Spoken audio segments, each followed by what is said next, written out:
like to start with any opening statements for a couple minutes? Yeah, I Like would, but can the you first you evening? sound a little quiet. Is Darth Dawkins, can you say something and test the volume? All right. Is Here. that better? Yeah, you're a All lot right. louder. I can hear you a lot clearer. All right. Do you have my volume turned up? It's on an external mic, so I'm not sure if you have my volume turned all the way up. I'll be too overly loud, but That's good. So yeah, I'll give a introduction.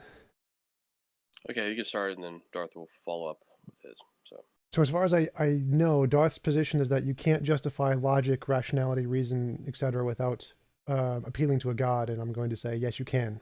And there's several ways to do that. In philosophy, the classical way is to start with I think, therefore I am, I exist. And then the fact that I exist, I'm a part of this reality thing.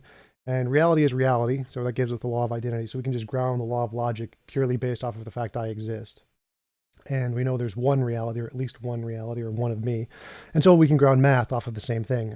I think, therefore I am. So we can ground logic and math and rationality all purely just based off I think, therefore I am. We don't need any appeal to a god at all. And that does give us a connection to the fundamental nature of reality because, I exist in reality somewhere. So that is some connection to the fundamental nature of reality. But there's a second part is that if you think you need to appeal to the fundamental nature of reality to ground rationality, the atheist can just make up a kind of a god just like theists do. We could say it's grounded in naturalistic pantheism, which is just an eternal, all-powerful nature with no consciousness. So it's essentially just the God without the mind, and we can say there's just a law of nature that gives us rationality, and it's just the awesomeness law, and it's the greatest possible imaginable awesomeness law, or whatever. And we can just make up a equivalent to the God hypothesis just under naturalism, and so we can ground logic and rationality purely based off of I think, therefore I am, or we can ground it off of just the fact that nature exists or some law of nature. Either one of those gives us a better ground than theism. And the theism one doesn't work because it's essentially just an assertion that God has a nature that would give us correct rationality. And it could just be the case that he wouldn't. He would just give us irrationality. There could be an evil God, essentially. And so simply just defining God as a being that would give us the correct kind of rationality. But we can just do the same thing and just say nature has a law that is just by definition the law that would give us a kind of rationality. So any justification used in presuppositionalism can be matched equally under atheism. And the reason we don't do that is because that methodology doesn't work. The real way to ground rationality is just based off I think, therefore I am. And that'll conclude my opening. go ahead, Darth. When you say I think, therefore I am, are you making a statement of fact? Yes. Okay, what is the context in which that fact exists? Reality, I think. Could you clarify What's that? What is that? the stuff that exists? I'm not sure what you mean. What is the context within which I think exists? What is it? You said reality. What is that? Excuse me. I'd go with I can then go with the naturalistic pantheism. It's just like eternal, all powerful nature, matter and energy and motion. No, listen, dude. I've listened to enough of your debates. I find it really Well, I'm trying to pathetic answer your that you question. I'm keep not on sure what you offering. mean. Please do not overtalk me. Okay. Okay. Are you there? I can't hear you. Go ahead, TJump. Well, no, I wanted to hear what Darth had to say. Is he still there? Did he stop talking? Yeah. Why was I muted? So yeah, I was just trying to understand what Darth's position Why was I muted? Stop. I was confused. All right. There's people that were talking. I didn't know what was going on. Okay. Yeah. Well, I was speaking and then I got muted. Yeah, Yeah. I apologize. Okay. I apologize for that. Go ahead, Darth. What were you saying? I've heard you make up stuff all the time. It could be this, it could be this, that, whatever. I'm not really interested in your fantasies. I want to know what the ontological context of I thinking is as a fact. What do you mean by Do you believe that context? fact? I'll explain it to you. Do you believe that a fact can be invoked as actual and intelligible without context? I'm not sure what that means. So when I say a fact is something that is true because it corresponds to reality. I don't know what you mean by context. Okay. In order for something to be a fact, does it require ontological context? Do you mean correspond to reality? Because I would say yes. Is that what you mean by context? No, I'm just saying context. Okay. I Is don't know there what a you mean. context? Is there a context in which a fact exists?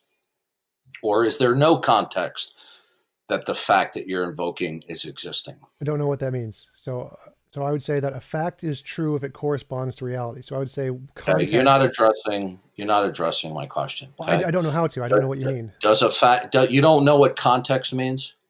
Not. I don't think so. Like, could you explain it to me? Like, because when I say context, I mean, Really, do me a favor. Don't play dumb. I'm not playing dumb. Okay? I literally do not know what you mean by context. Yeah. Well, context means the ontological framework from which a fact exists in. Okay.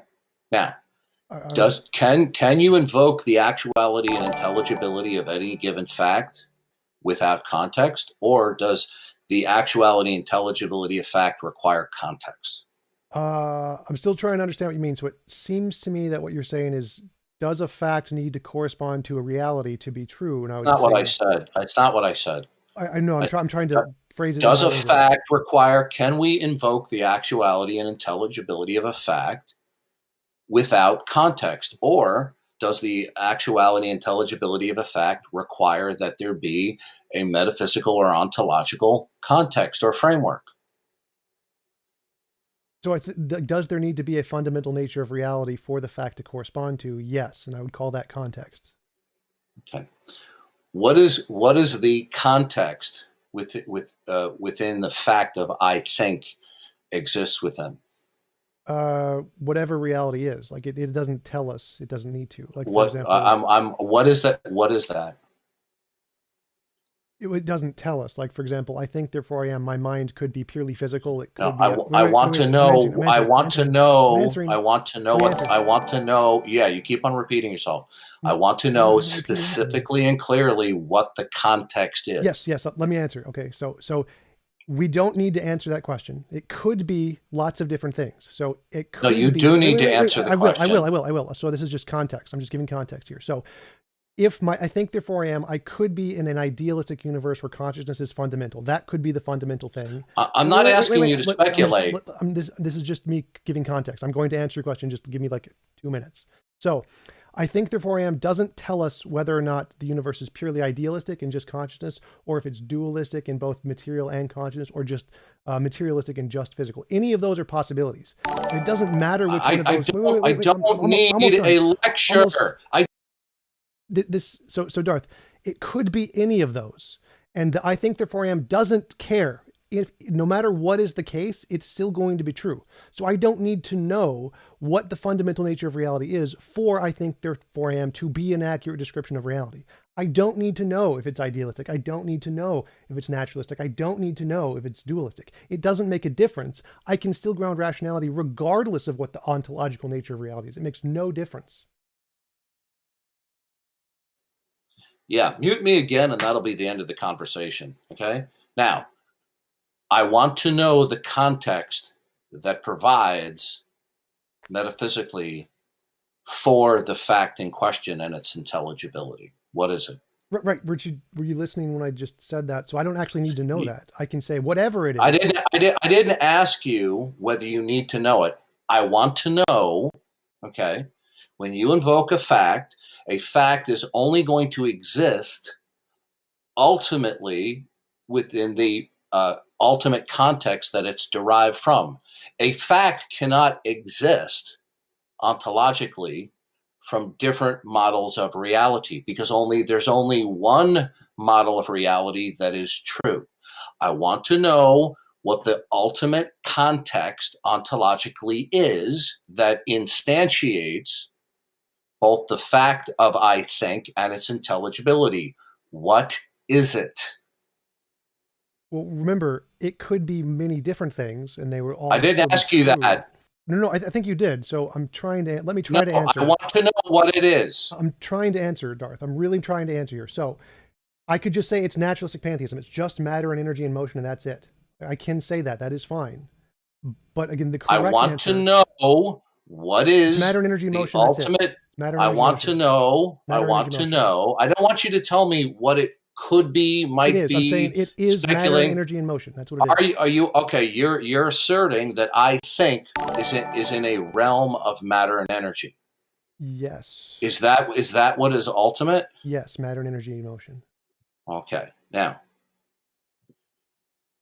so that's in the context of an array of particulars of matter and energy. Yes. Okay. Now,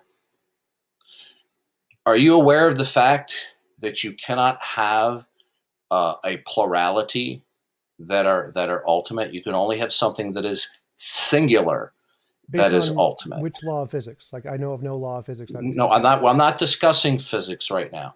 Okay, I'm discussing metaphysics. Okay, based on which law of metaphysics? Is Okay, that now, true? okay, listen. I'm talking about. I didn't say a law of metaphysics. I said metaphysics. Now, Right. now, So I'm if asking you have two or more entities, okay, are they that provide for the context of I think? Are each of them in and of themselves ultimate? I don't know what that means. Like, so any of the particulars that you claim that I think exist in your atheistic outlook, are each of the particulars ultimate? yes. So I'd say, like, if we assume a brain. Okay, is, that's incoherent. What is? Okay, I'm going to explain to you why. No, it is completely incoherent to have two or more, a plurality. Okay, because if we have two things and you claim they're ultimate, then they would exist independently of each other. There is no grand ultimate unifier that institutes and secures them. So they would simply exist independent of each other. All right. And so therefore, if we have two or more particulars in your grand scheme of things. Wait, so could you, let me use an example. Are these things brute facts? They just simply exist? Yeah, essentially. So like if we have two particles. Good. Then if they're brute facts, okay, then if your array of particulars are brute facts, then they're not ultimate. Chance would be ultimate then. No, chance would just brute facts. No.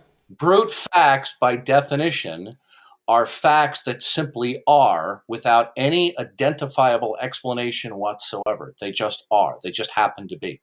Yeah, identifiable. So then by definition, they would not be ultimate. No. So do you believe in it? Do you believe? Go back. What is your definition of ultimate? Do you believe? Shut up. Wait, you said you're such a motor mouth. Listen to me. I'm trying to ask for clarification. I want to know. Okay, yeah, you're getting very irritating now. Yeah. All right, now, finish up your question, Darth, and then we'll let him respond. You have an array of particulars, right? You said each one of those particulars that exist in your abstract concept of reality, each of them in and of them by themselves, they are ultimate. I don't know. But they couldn't be each individually ultimate because there are other things that exist independently of each other.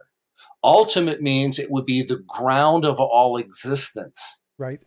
Okay? Yes. Ultimate just doesn't mean something exists. Okay? It means that it exists and it is the ground of all existence. Okay? That's how I'm using the term. Okay, so I'm using the term differently. I'm using the term ultimate to mean. Then what you're doing is you're equivocating on my use of the word. Well, I didn't know what your use of the term was. So ultimate means that there is something, okay, that is absolute, it's eternal, and it is the basis, ground of all being. Okay, I can just reject your definition. I can say that the ultimate nature of reality as metaphysics could just be the quality of what it is. Listen to me. Things are not going to go well if you keep on just throwing out what you're fantasizing. I want to know concretely what you believe about the nature of reality, not what you could just sit there and fantasize and verbalize. Right. Now, I want to know, is there something that is singular, that is the ground of all existence, that institutes and secures all possibility and impossibility? No, that's a made-up definition that doesn't respond to anything in reality. I don't need that. I'll ask the question again. Is there something that is singularly ultimate? No, that's false. That institutes all? Okay. Listen to me. You are one irritating person. Wait, didn't I Is just there answer your question? something? Mute his microphone. Is there something that is singularly eternal, absolute, non-dependent, that institutes all possibility and impossibility, in your view? No, that is not a thing we need for reality. That is a made-up definition. Okay. I didn't give you a definition. I asked you if such a state of affairs exists. I'll try it again. That's why I Is there started something with that it? no. Stop over talking me. I started with no. Is there? Stop over talking me. Is there something that is singularly absolute, unconditionally non-dependent, eternal, without beginning, and is the beginning point and the ground and that which institutes and secures all possibility? No, you do not need that. Okay. So in other words, there is nothing that institutes what's possible and impossible. You don't need a singular thing. That's a made-up criterion that that's not required in physics or metaphysics. Okay. I'm not discussing physics here. So you are saying that there is nothing singular. So is there a plurality of independent and unrelated particulars that institute what's possible and impossible? Depends on how you define related. So I'd say matter and energy is fundamental, and I'm not discussing simply matter and energy. I'm saying you have just conceded that there is nothing that is singular, the ground of all existence, instituting all possibility and impossibility. So is there a plurality of unrelated and unconnected particulars that institute possibility? If you would define matter and energy in that way, then I would say yes.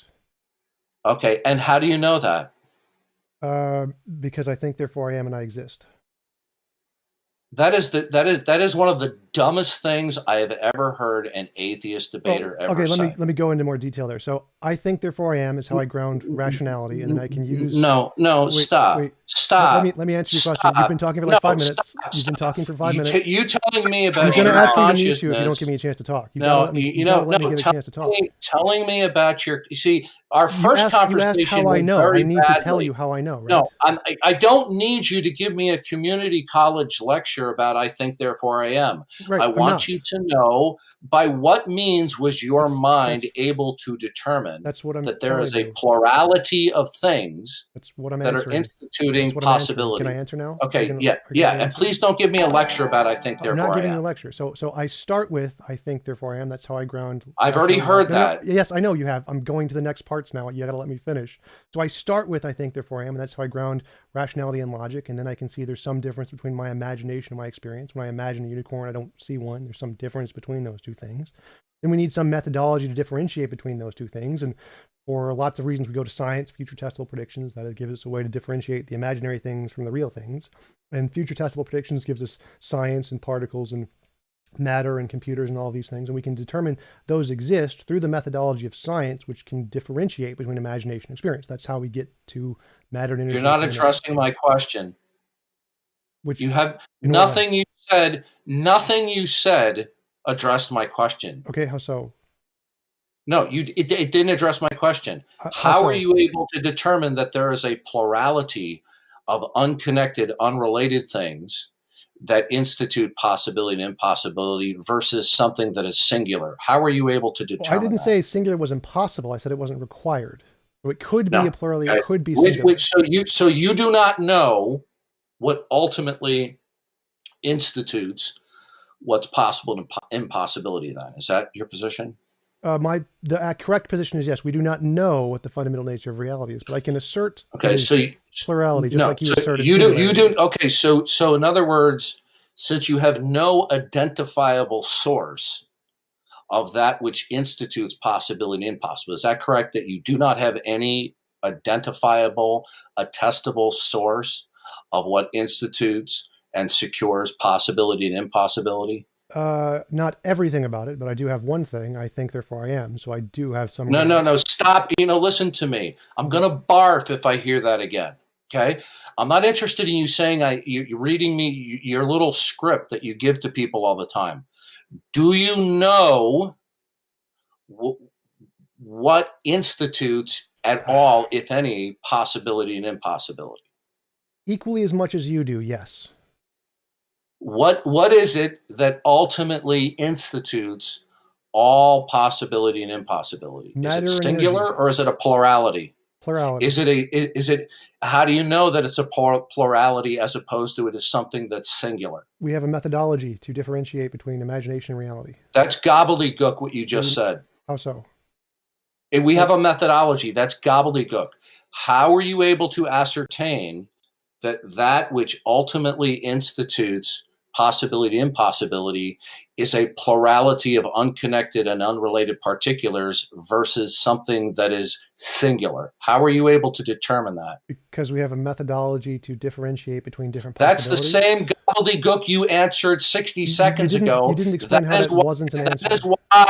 That is why I'm repeating the same question again. Right, when you say we have a methodology, you're not addressing the question. Now I'm going to ask it again. Shut up. How is that not addressing the question? Shut up. And I'm going to ask the question again for the third time. How are you able to specifically, I don't want a generalization, okay? What? I don't want ambiguity. I want a clear and precise answer. How you were able to determine that there's a series of particulars that are unrelated and unconnected that institute possibility over versus something that would be singularly ultimate. How were you able to determine that? I want specificity. Science. Science makes testable predictions. We can differentiate that there are multiple particles. Is that like what you're looking for?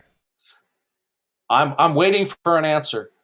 Science? Science can show us there are particles that exist in energy and matter. Science? Yes. Are you referring to laws of nature? Science is a methodology to understand the laws of nature. Maybe. Okay. Is there something that institutes and secures that there are indeed laws of nature? I don't know what you mean. Do laws of nature exist? Yes. Okay. What is it that institutes and secures that there are actual laws? They're a part of reality. What do you mean? What is that? Nature? I don't know what you mean. I don't know what you're asking. What is it that institutes and secures that there are any laws at all? Laws are just descriptions of the nature of reality. So are there laws of nature? Yes. Okay. Is there something that institutes and secures that continuity? I don't know what you mean. So a law is a description of how nature operates. Okay. A law isn't... Are laws actual universals? I don't think so. Laws are descriptions of the way nature is. Laws aren't like things that exist independently. So they're not laws. It just happens to be that way. They're descriptions of the nature of reality. The things that happens, are they governed by laws, or things just happen to be that way and that they can change at any time? They're brute facts, so they can't change any time. They can't be not themselves. I'm talking about laws, regularities. Right. Is there something that institutes and secures that there are indeed universals that we call laws of nature? Sure, their nature secures them. Oh, okay. So these laws are they eternal? Some of them yes, some of them no. How do you know which one is eternal? Because some of them entail that it exists in reality, and some of them can change, like gravity. We know some. How do you know that these are? Listen, dude. Do you think I'm stupid? You're giving. Listen to me. You're giving me rhetoric. You're not fooling me. You're not fooling the audience. I want to know what particular law do you have in mind that is eternal without beginning and is non-derivational? What would that be? That's not that. Reality is an abstraction. What? Reality is just everything that exists. Want to know, it's literally not an abstraction. So all of the particulars that exist, each in and of themselves, are eternal? No, reality is the eternal thing. It's the reality. Listen to me. Aren't you embarrassed right now? No. You're giving me, listen to me, you should be, you are giving me gobbledygook. Reality is reality? Yeah. Is reality, is that a That's the something law of identity. Okay, listen to me. Is reality something that is concrete or an abstraction? Concrete. Good. Is that reality that you say is a concrete? Is it a concrete one or a concrete many? Many. What? Many. Okay. So in other words, there is a innumerable number of particulars that simply exist, and there's nothing singularly that unifies them. Yeah, Is there? You don't. Well, is there do you mean, anything? like they're all a part Is of there reality? is there any? Is that, Since you reject that God is the creator and the Right. grand unifier, yes. is there something that singularly imposes unity among the diversity of these eternal particulars? They're all a part of reality. They're like all related in that No, reality now is an abstraction. It's an abstraction of a mental set of unconnected, unrelated particulars. Okay? So reality is not a concrete one, it's a concrete many. So when you say reality and as a one, that's an abstraction. Okay? I just said, so I you're said reality talking about isn't a one. you're talking about a set of particulars. Now, is there anything at all that ultimately institutes and imposes unity among all the different particulars? By unity, do you mean is there a reason they all follow the same patterns? Is that what you're asking? Is there something that imposes any kind of unity among the diversity of particulars? I'm still trying to understand what that means. Are you asking why do they all follow the same? Do you know what unity means? If I show you, yeah, unity means like a connection. Yeah, there's something that unifies them from the top down. Right. Is there something that is ultimate, like that imposes and institutes and secures any unity among the particulars? Are you like asking for a property they share or something? I'm still not sure what you mean. Is there something that unifies them from the top down, they that all institutes exist? and secures? They're all a part of reality? Like, yes? You know, for somebody who does a bazillion YouTube videos, who debates and argues all the time, you're not sounding too smart right now. Not so sure about that. And it's amazing how you. Well, I don't know what you mean. I don't know what you mean. Yes. Now, I want to know: is there unity among the diversity of particulars in existence? These particulars that are eternal. Is there any actual ontological unity, not an abstract unity? I'm talking about a concrete unity. I'm not sure what that means because that combination of words is not used. You don't know. Wait. Let me clarify. Unity among diversity. I'm Listen to me. Clarification. If I have two identical twins, okay? Yeah. We have unity among diversity. We have an ontological unity because they're sisters. Okay? They share a common DNA that is imposed by something from the top down. Now, I want to know, in your conception, in your God-free world, see what I'm driving at is, yeah, I think I you want to believe that you can have intelligibility for the world around you with this array of particulars. Yes. Okay. And the purpose of my questioning to you is that it is impossible for you to do so. And so far, you've been unable to answer the question. Because you I don't keep on understand. Of course, yeah, I don't, yeah, you're playing dumb. So let me, I think I understand, like, I understand your twin analogy.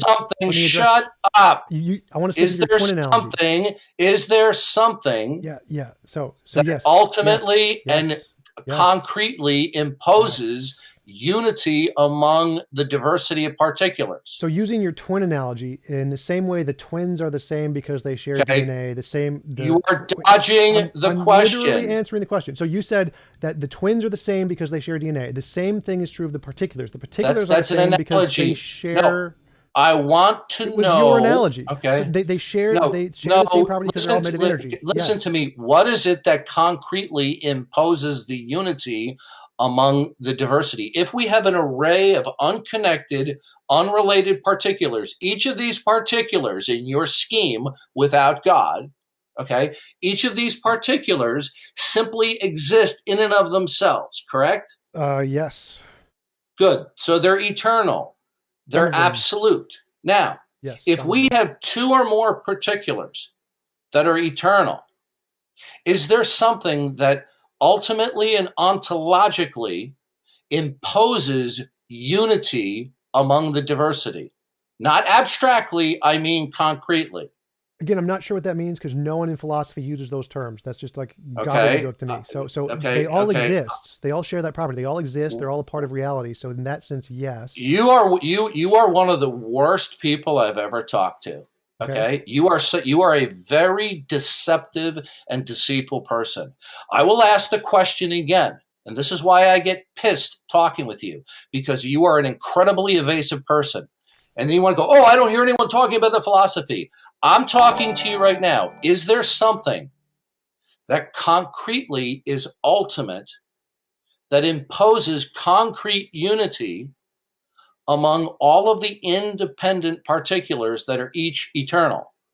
Well, again, those phrases are not used in philosophy, so I don't know what that means. That's the second time you said that. I ignored your gobbledygook response. No. So that is not an answer. That is not an answer to my question. That was a deceptive. Okay, stop over talking me.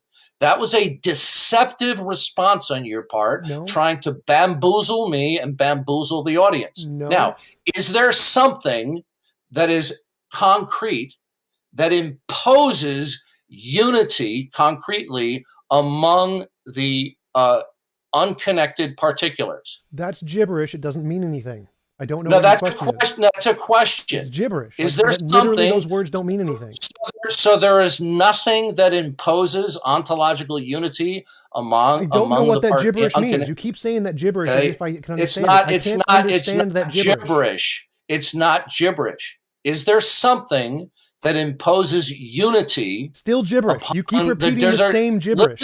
Listen to me, dude. I can't understand it even when you say it like a million times. Listen to me. You know what? You're a scumbag. Okay. Still don't understand your gibberish. I will tell you to your face. You are a deceitful scumbag. Now is there something? Stop over talking me. And I'm going to call you out to your face because you are a scumbag. That's great. You keep repeating the same gibberish. I asked you the question. I've answered you are a scumbag. Okay, you can mute him because I got to answer the question. You are a scumbag. I will ask the question again. Okay, all you're simply doing is mute his microphone. Mute this guy's microphone. Could you mute him so I can answer the question? Mute his microphone. Because I need to be able to. I asked you a question.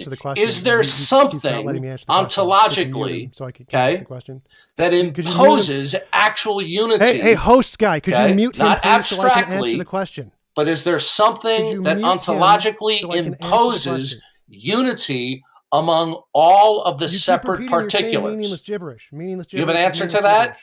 They all exist in reality. That's the answer. So yes, your gibberish is still meaningless. So again, to answer your stupid question, is there something that connects them all? Yes, they all exist in reality. That is the connection. No, you're not. All real. You are saying that the unity is abstract. I'm not asking you. No, I'm saying they all exist. Existence is not abstract. I'm asking you, is there something that concretely imposes unity among the diversity? Yes, they exist. That is not abstract. That is a concrete thing. They exist. Do you know the difference between? Do you understand the difference between? You don't. A concrete unity versus an abstract unity? I have no idea what you mean by unity. You're just making shit up. Your gibberish is incoherent. Okay. All right. You know what? We're done. Okay. Then you can continue with your gibberish. Listen. No, we're done. Listen to me. Listen to me. You are a scumbag. You are a deceitful scumbag. Listen to me. You are a deceitful scumbag. I am asking you legitimate questions. And I answer legitimately. Okay. Listen to me. Listen to me. Yes. You are a lying scumbag. No, I answered I'm going to legitimately. call you My out. answer This was is a going to literal go answer. up to YouTube. You are a fast talker. I am asking you legitimate philosophical and I questions. Answered legitimate philosophical answers. So either there is something that imposes unity among the diverse particulars, Gibberish. or there They is all something exist. that does not. They all What exist. is That's what is thing. it that imposes the unity? They exist. They're a part of reality. That's the thing. That's an abstract No, it's unity. not. It's So there, concrete. is it They is exist. the Existence is unity not abstract. is the unity abstract or concrete? Unity is a word your gibberish made up. I don't know what you mean by Okay, unity. you know what? We're done. We're done. You cannot have a conversation with you. You are a deceitful person. Is the unity abstract? Is it where you abstract with your mind? Concrete. You perform a set, Concrete. or is the unity concrete? Concrete. Yes. Good. What is it that imposes the concrete unity among the diverse particulars? It exists. That's concrete. Existence is concrete. No, you're not understanding. All you're simply doing is you have an abstract set of particulars. Particular 1, particular 2, particular 3, they exist. Okay? They're part of a conceptual set. Now, is there something as opposed to an abstract set? Is there something that concretely joins them together other than they're a part of a mental abstract set? Particulars can't be abstract. That's why they're particulars. They're concrete things by nature. Listen to me, dude. Do you ever get tired in being deceitful? I'm not being deceitful. I'm giving an honest answer. You are being deceitful. I'm asking you a legitimate question. You are being argumentative. You are being evasive here. Now, I want to know, and this is why I call you out as a scumbag. All right? Now, you are deliberately using your ability to be verbose to dodge the question. If we have 2 or more particulars, other than they happen to exist, okay? We got particular 1, particular 2, and you have an abstract set, okay? Other than them being within your abstract set in your mind forms a set. We say we have particular 1, particular 2. What is it that concretely unifies them as opposed to you joining them together in a mental set? What is it? Existence. Existence is a set. Existence is not existence. Existence. Look, suppose we have 2 particulars and that's all that exists, or 3 particulars. Okay. Right. We got particular 1, particular 2, particular 3. Now, wait, are you asking what they're made of? Is what unifies them, okay? What unifies them? Is it a concrete unity or an abstract unity? Wait, are you asking what makes them, like what they're ontologically made of? Is it a concrete unity I don't know what that means. or an abstract unity? Still don't know what that means. Are you asking what they're made of? Is it an abstract unity? I'm asking you. Concrete. If we have 3 extant particulars. Always going to be concrete. Okay. Always going to be concrete. Okay, explain to me what is it that concretely joins them together? They're all made of energy. They're matter and energy and motion. They're all energy. You're not understanding. Okay, because energy is a class. Okay. No, it's a physical thing. It's a concrete thing. You're not understanding. So what is it that the one particular shares the same attributes? What institutes that these attributes are the same? They're both made of energy? Well, you're just simply giving me as a name. What is it that imposes that they're the same concretely? They're made of the same thing called energy. So what secures that they're not cosmic doppelgangers? What do you mean? Do you know what a doppelganger is? Something that looks exactly like something else but isn't the same. Right. Well, you could see somebody could say, oh, those are identical twins, that they have some aspect of concrete unity among their unity. They share the same DNA. Right. They share the same properties and attributes to a certain extent. You are saying that the 3 particulars in this example share the same properties and attributes. Yes. Okay? Now, the fact that they share the same attributes, they're sharing the same attributes, are they cosmic doppelgangers or not? No, they all share the same attributes. What imposes that the attributes are not doppelgangers? Because if they were doppelgangers, they couldn't exist separately as particulars. Oh my God, that is just total bullshit. No, what you just said. Don't you listen, dude? You are one of the biggest bullshitters I have ever watched. Is there something? Listen to me. Listen to me carefully. If I show you a picture, of two female listen to me. Shut up and listen. I'm gonna have a mute. If I show you a picture of two doppelgangers, okay? Their superficial appearance, okay, their properties and attributes. You might think that there's a concrete unity, right, because of their superficial appearance, their properties and attributes, how they appear to you, how you interpret them. But people who think that those are sisters, that they share the same properties and attributes, they're in the same class, they don't exist in a class of sisters. Yes, I already answered this. That's why we call them doppelgangers. I'm waiting for you to finish because I already answered this. If the particulars have the same properties and attributes, I know your question. I already answered it. Are they cosmic doppelgangers? No, they're not. They have different properties. They exist on different positions in space and time. No, I understand. I'm talking about the properties and attributes that they have in common. Now, I understand what you're saying. What imposes the same I understand properties and what imposes from the top down that they're in the same class, or if there's nothing that imposes them. Stop over talking me. I know your question. You've asked it enough times. You see, you need to let me answer the question. This is why I didn't want to talk with you again. Stop asking. Because you're such a horse's ass. Stop asking. Let me answer. Are the properties and attributes? Somebody mute him so I can answer his question. Are the properties and attributes? I'm trying to listen. If you don't shut up, that's it. We're going to be done. Be done. Now, I need to answer properties and attributes. Okay, we're done. We're leave. Okay, thank you. Applause.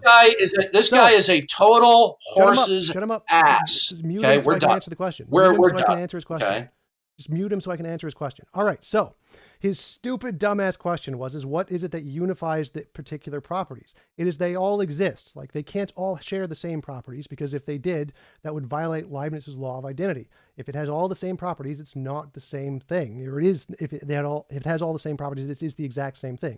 So the fact that they're different in different places in space and time, that means they don't share all the same properties, but they are in the same realm of existence because they exist in different spaces and times. They have a different correlation of a physical reality. So they are particulars that do exist concretely, which is again the consensus in physics and philosophy and every academic field. And Darth Dawkins has no idea what the hell he's saying, which you can tell from all the crap he says about unity and this gibberish nonsense he's made up that means nothing. Clearly, the best evidence for reality is it's probably just physical, matter and motion, and that's it. Could it be idealistic? Yes, it's possible. Could it be dualistic? Yes, but you don't need any of that to know rationality. You can just base rationality off of I think, therefore I am, and that's all you need. You can grind logic and math off of that, and then you can discover about reality. You do not actually need to know what the fundamental nature of reality is to ground rationality. Thank you, and good night.